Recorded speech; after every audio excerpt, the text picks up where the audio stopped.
salah satu kebun binatang seperti ini, pasti sebagian dari kalian masih ada yang takut, bahkan ngeri jika harus berinteraksi dengannya kan? Mana? Airnya sebelah sini. Hei, airnya sebelah sini. Yah, kalah dong sama kakak-kakak kiper gajah ini. Padahal sebagian besar dari mereka adalah perempuan loh. Tapi terlihat tidak ada kesulitan sedikit pun saat mengendalikan gajahnya. Otan jadi penasaran deh, apa yang dilakukan oleh kiper-kiper wanita ini untuk menaklukkan sobat besar Otan ini ya?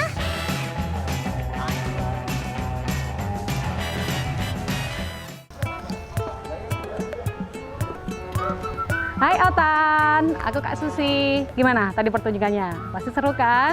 Nah, mau tahu kedekatanku dengan gajah-gajah ini? Ayo masuk sini. Wah, asik! Ini dia yang Otan tunggu-tunggu. Ngomong-ngomong, Kak Susi, kok bisa sedekat ini sih sama gajahnya? Untuk pendekatan pertama kita pasti didampingin sama senior dulu. Terus diajarin deket, pegang-pegang belalainya, kasih makan, mandiin. Lebih penting lagi kita juga bisa ngajak ngobrol mereka, itu lebih dekat.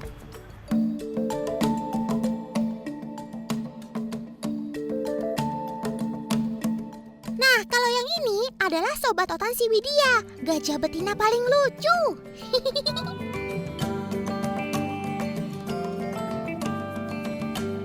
Kalau kakak-kakak cantik ini adalah perawat dan penjaga si Widya, teman. Mereka benar-benar tidak bisa dipisahkan. Lengket kayak perangko.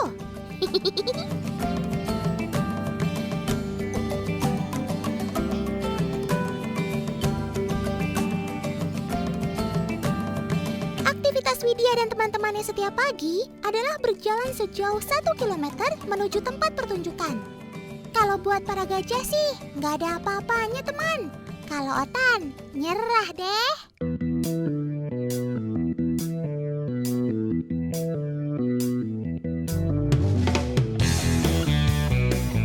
Oke, sekarang Widya dan teman-temannya sudah siap untuk latihan nih. Latihan sangat diperlukan agar penampilan Widya nanti maksimal dan spektakuler. Cakep!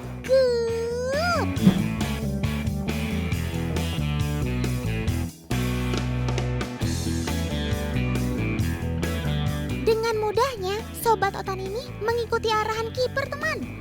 Hal ini karena gajah memiliki otak yang sangat cerdas, seperti Otan.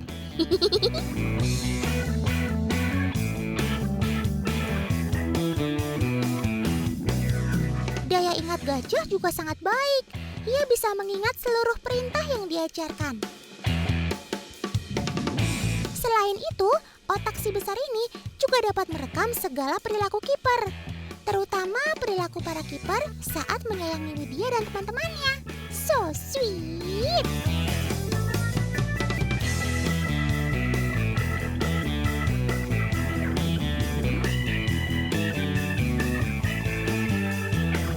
Itulah yang membuat para gajah memiliki kedekatan dengan para kiper. Ya, seperti si Widya dengan Kak Susi ini. Benar kan, Kak?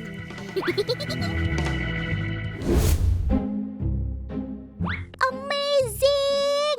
Emang gak kaleng-kaleng kekuatan mulut seekor gajah. Kulit, daging, dan biji durian pun ludes masuk mulut. Bukan cuma mulutnya yang seperti bulldozer, tapi kaki gajah juga sanggup membuka buah durian. Cakep! Sepertinya kulit durian yang tajam gak ada apa-apanya ya berkat telapak kaki gajah yang super tebal. Jadi anti keselusupan klub deh.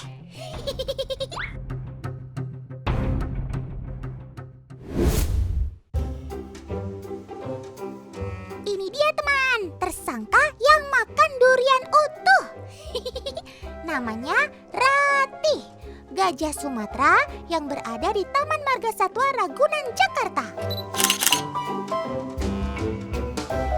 Gak usah panik ya lihat aksi Ratih makan durian lengkap dengan kulit. Di habitat aslinya, mamalia besar ini mampu mengunyah kulit dan akar pohon.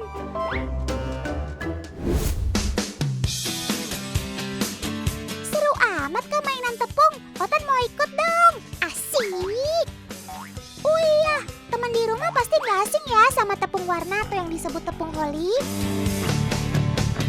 Tepung yang terbuat dari tepung jagung ini aman banget buat kulit dan pernapasan karena pewarna yang digunakan jauh dari zat kimia berbahaya.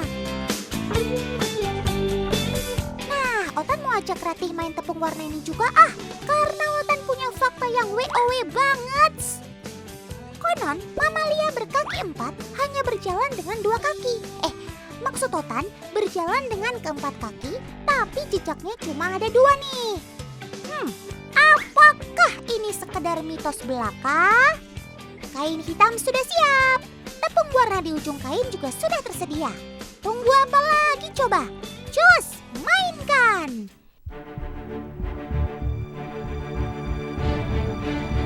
Yuhuu! Terbukti dengan valid teman. Kaki belakang gajah melangkah tepat di tempat kaki depan berpijak. Simak tayangan lambatnya nih teman. Karena kaki belakang selalu berjalan setelah kaki depan melangkah. Itu sebabnya kenapa hewan berkaki 4 hanya memiliki 2 jejak kaki. Wow banget ya!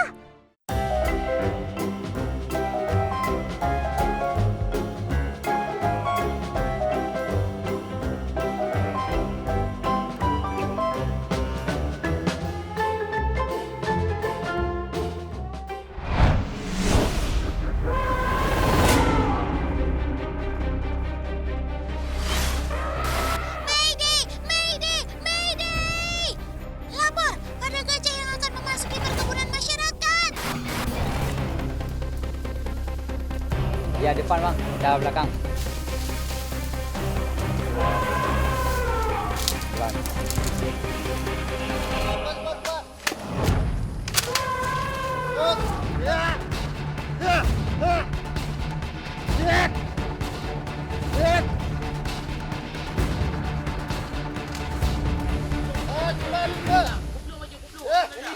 Menghalau dengan gajah jinak merupakan salah satu solusi untuk tidak menyakiti gajah liar. Good job, Paman! Akhir-akhir ini, konflik antara gajah dengan manusia sedang memanas di Aceh. Permasalahannya dipicu karena adanya perebutan wilayah. Ya depan bang, kita belakang. Jangan-jangan rebutan tanah sengketa nih. Eits, bukan. Karena gajah dan manusia sama-sama membutuhkan lahan datar dan landai.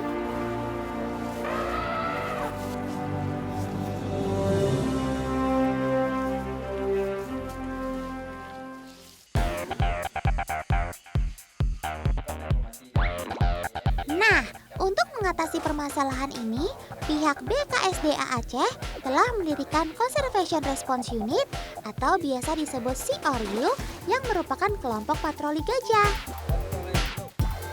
Meskipun bukan satu-satunya solusi, keberadaan CRU sangat membantu dalam penyelamatan gajah dari perburuan dan pembunuhan.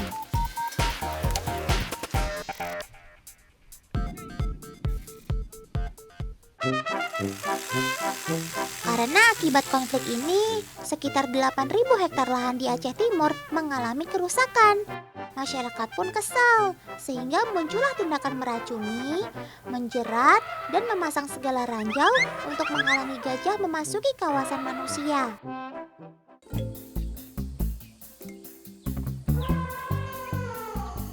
Tapi, apakah itu 100% kesalahan gajah? Meskipun memiliki otak, namun gajah tidak dapat berpikir seperti manusia loh sob.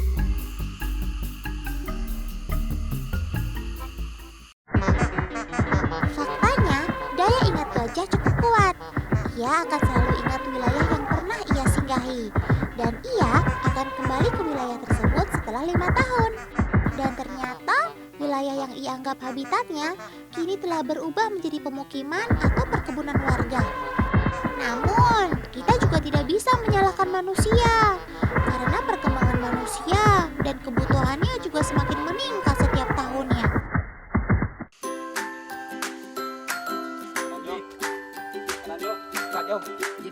Di sini mereka juga dilatih agar dapat membantu pasukan si Aryo dalam menangani konflik ini.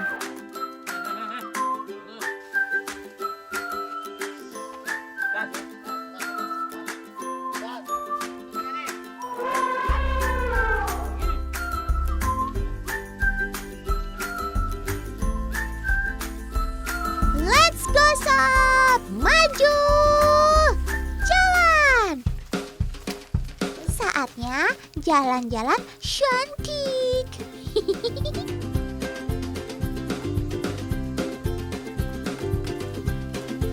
Rutinitas sobat-sobat Otan di sini tidak hanya berpatroli saja loh.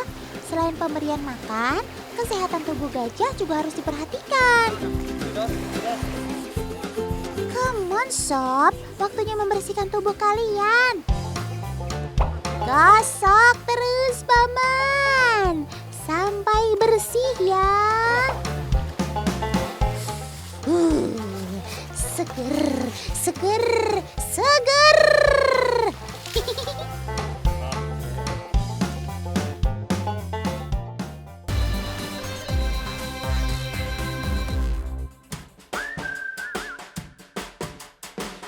Hari ini jadwalnya Otan cari ikan nih. Kali ini Otan ikutin paman-paman nelayan dialog Sika mau mere. Loh. Katanya mau cari ikan. Ini kok malah meracik tembakau begitu sih? Penasaran kan untuk apa tembakau ini? Nanti kalian pasti akan tahu jawabannya deh. Ini dia sarang ikan yang kita cari. Pasang dan bentangkan jaring di depan sarang. Terus bagaimana cara mengeluarkan targetnya ya? Aha, ini dia rahasianya. Tembakau. Yap, ikan target akan terganggu dengan aroma tembakau. Sama dong kita, kabur ah. Nah, mereka mulai rusuh tuh. Ayo paman, jaga yang benar agar target kita tidak kabur. Wah, ini kok ada lele di dalam laut? Bagaimana bisa mereka sampai di sini ya?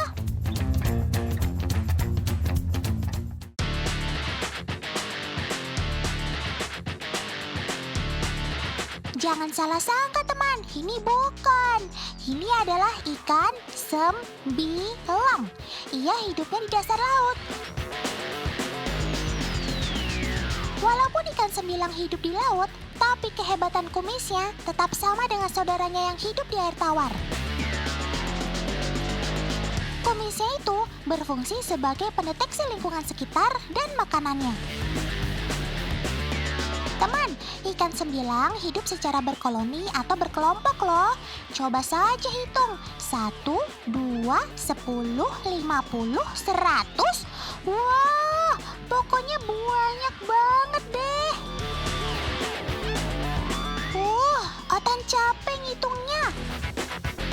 Selain di muara sungai, ikan ini juga sering ditemukan di bangkai kapal di dasar laut. Mereka mencari dasar perairan berlumpur atau pasir untuk membuat sarang. Paman menangkapnya saat siang, ketika mereka sedang berkumpul di sarangnya, sehingga lebih mudah menangkapnya. Hush! Ayo sembilang, keluar semua dari sarang kalian. Sip, angkat jaringnya paman.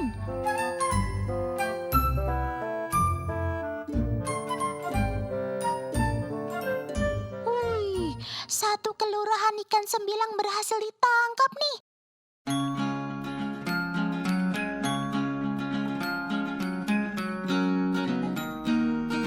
Jadi kebayang pecel sembilang nih, lapar.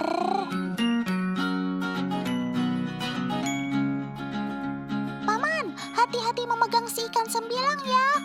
Sebab ikan yang satu ini sangat berbahaya.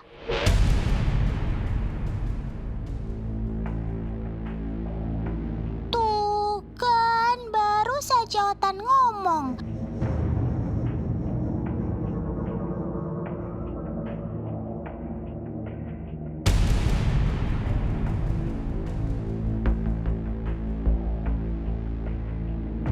Untung saja Paman membawa kapur sirih sebagai pertolongan pertamanya. Bagi warga desa Wuring, kapur sirih dipercaya untuk mengurangi rasa sakit. Oke, lebih hati-hati lagi ya Paman. Teman, sebelum dijual atau dikonsumsi, duri racun sembilang ini wajib dibuang. Caranya cukup mudah kok, bisa menggunakan gunting untuk memotong durinya. Harga 10 ekor sembilang ukuran seperti ini bisa mencapai Rp20.000.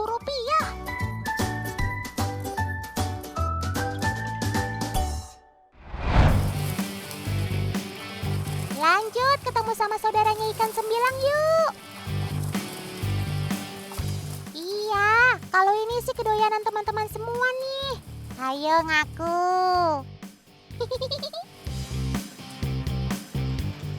Tapi ikan lele ini jumbo banget ukurannya.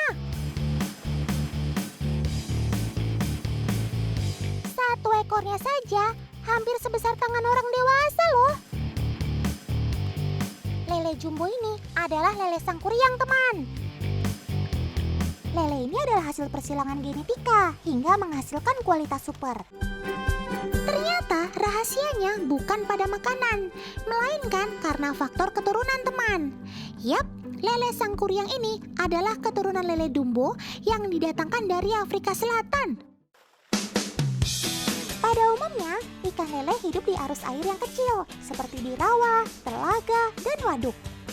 Ikan ini juga bersifat nokturnal, alias aktif bergerak saat malam hari untuk mencari makan. Sedangkan saat siang, lele biasanya akan berdiam diri dan berlindung di tempat yang gelap. Oh iya, Sobat Otan ini merupakan salah satu ikan yang sangat rakus dan mau memakan apa saja loh teman. 11-12 dong ini mah sama Otan.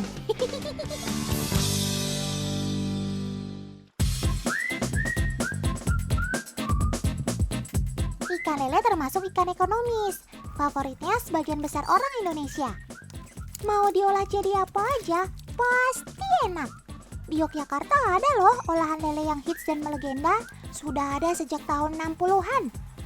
Inilah mangut lele Mbah Marto.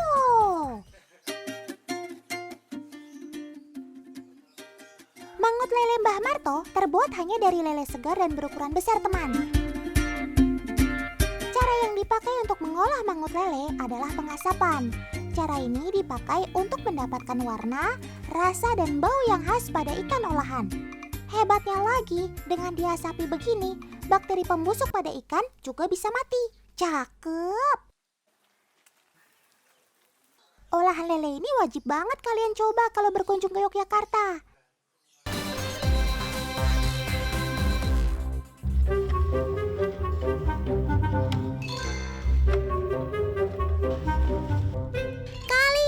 Otan akan mengetes seberapa kuat kura-kura alligator ini dalam menahan beban sebuah benda. Agen Otan akan mengikat karung pasir seberat 5 kg di sisi sebelah sini. Sedangkan di sisi sebelahnya akan digigit oleh Sobat Otan.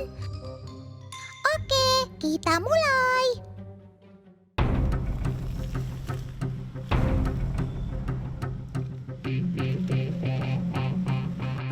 Wah, hebat.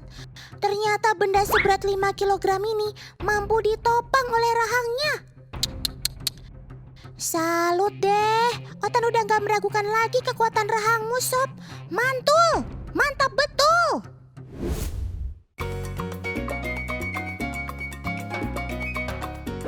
Udah cerita panjang lebar. Ngomong-ngomong, kalian tahu nggak dari mana asalnya Sobat Otan ini? Otan kasih tahu ya, kura-kura ini berasal dari perairan sungai yang dangkal di Amerika, mulai dari negara bagian Texas hingga ke Florida.